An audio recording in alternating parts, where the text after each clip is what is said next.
লোক আদালতৰ জৰিয়তে BSNLৰ বিল পৰিশোধ কৰাৰ জাননী পাই আচৰিত এজন ব্যক্তি। দেশত BSNLে ৰাইজৰ মাজত পুনৰ সমাদৰ লাভ কৰাৰ সময়তেই BSNLৰ এখন বিলে এজন ব্যক্তিক আচৰিত কৰি তুলিছে।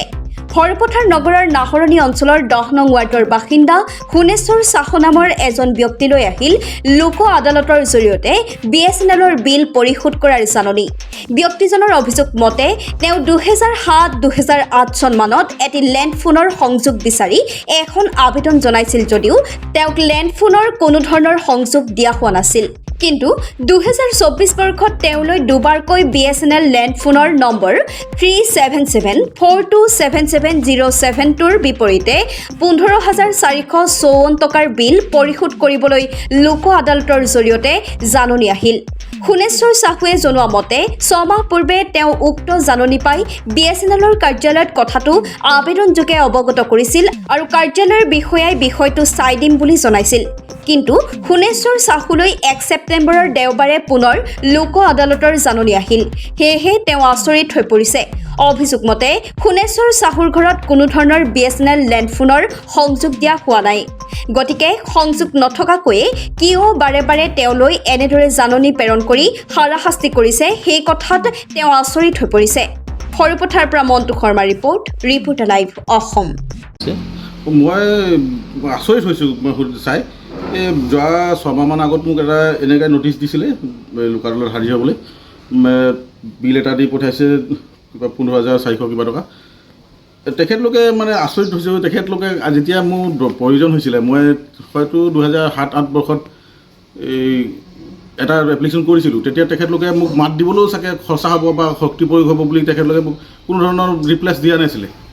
আৰু আজি মানে আপুনি কিহৰ কাৰণে এপ্লিকেশ্যন দিছিলে? মই তেখেতলোকক মোৰ এটা লেণ্ড ফোনৰ কাৰণে মই তেতিয়া আৱশ্যক হৈছিলে, তেতিয়া মই কৰিছিলোঁ। তেখেতলোকে মোক কোনো ধৰণৰ গুৰুত্ব নিদিয়া হৈছিলে আৰু মই সেইটো দি তেতিয়া সামৰিলোঁ আৰু নাপাম বুলিকৈ মই এৰিলোঁ।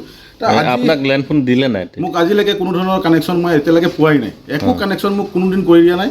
আৰু আজি আচৰিত হৈছোঁ, মানে 24 বৰ্ষত মোৰ মানে দুবাৰকৈ আহিলে এতিয়ালৈকে এপ্লিকেশ্যন, যে মই এপ্লিকেশ্যন কৰিছোঁ এইটো মানে নটিচ আহিছে মোলৈ পইচা, মানে মই এটা লেণ্ড ফোন লৈছিলোঁ, সেই বিনিময়ত মোৰ বোলে ইমান টকা মানে ঋণ দিব লগা হৈছে।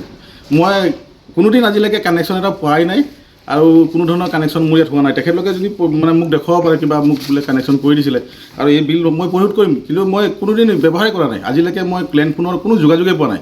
আৰু তেখেতলোকে মই গৈছিলোঁ কেইবাবাৰো তেখেতলোকক মানে কওঁ যে মোক এটা লেণ্ড ফোনৰ প্ৰয়োজন, তেখেতলোকে মোক গুৰুত্বই দিয়া নাছিলে বা মোক কিবা এটা উত্তৰ দিলে তেনেকুৱা তেখেতলোকৰ খৰচ হৈ যাব, শক্তি বহুত গুচি যাব, মোক তেখেতলোকে কোনো ধৰণৰ উত্তৰে নিদিয়ে। মই তেতিয়া অৱশেষত শেষ কৰিলোঁ, মই যে নলওঁ আৰু। কিমান বছৰ আগৰ কথা? 2007-08 বৰ্ষত। আৰু মই তেতিয়া অলপ আৱশ্যক হৈছিল। তাৰপিছততো আৰু আপোনালোকে চবেই জানে, এতিয়া কিবা এয়াৰটেল আৰু কিবা জিঅ' কিবা মোবাইল আছিলে, মোবাইলৰ যুগ হ'ল। তেতিয়াৰ পৰাতো আৰু কোনো মোবাইলে আৰু লেণ্ড ফোনক দৰকাৰেই নপৰে। আৰু BSNLৰ মানুহসোপা মই কৰ্মচাৰীসোপা কওঁ যাতে তেখেতলোকে গুৰুত্ব দিয়ে। মানে তেখেতলোকে গুৰুত্ব নিদিয়াৰ কাৰণে তেখেতলোকে মই এৰি দিলোঁ। মই যে আশা এৰিলোঁ যে মই BSNLৰ কোনো কানেকশ্যন নাপাম, আৰু সেইবাবে মই লেণ্ড ফোনটো মনৰ পৰা আঁতৰাই মই মোবাইল ব্যৱহাৰ কৰিলোঁ। আৰু আজিলৈকে চবেই মোবাইলে ব্যৱহাৰ কৰে। এই বিলখন মানে নটিচখন প্ৰথমবাৰ কেতিয়া আহিছিলে? মোৰ আজি যোৱা 6 মাহৰ আগতে এবাৰ আহিছিলে। মই তেখেতলোকক তেতিয়া এপ্লিকেশ্যনৰ সৈতে সেই কাগজখন জমা দিছিলোঁ যে মই কোনো ধৰণৰ কানেকশ্যন পোৱা নাই আৰু মোলৈ এইটো কেলৈ গ'ল। তেতিয়া তেখেতলোকে ক'লে এইটো আমাৰ কিবা এটা হৈছে, আমি চেক কৰি আপোনাক জনাই দিম। তাৰপৰা আকৌ আজি যোৱাকালি পুনৰ দিছে এই নটিচটো। মই এইটো আচৰিত হৈছোঁ যে মোক তেখেতলোকে আৰু গুৰুত্ব নলয় নে কি, আৰু ডকুমেণ্টছবিলাক কিবা এটা মানুহে এপ্লিকেশ্যনটো ঘূৰাই দিলোঁ মই, তেখেতলোকে সেইটো গুৰুত্ব সহকাৰে এতিয়া দিব নালাগিছিল মোক এইটো। আৰু মই কানেকশ্যন নোপোৱাকৈ মই কিয় দিম এইটো? আপোনাৰ নামটো? মোৰ শুনেশ্বৰ চাহু, মই নাহৰণি বাসিন্দা। এইডোখৰ ৱাৰ্ড কিমান? এইটো 10 নং ৱাৰ্ড। 10 নং ৱাৰ্ড। Reporter live Assam.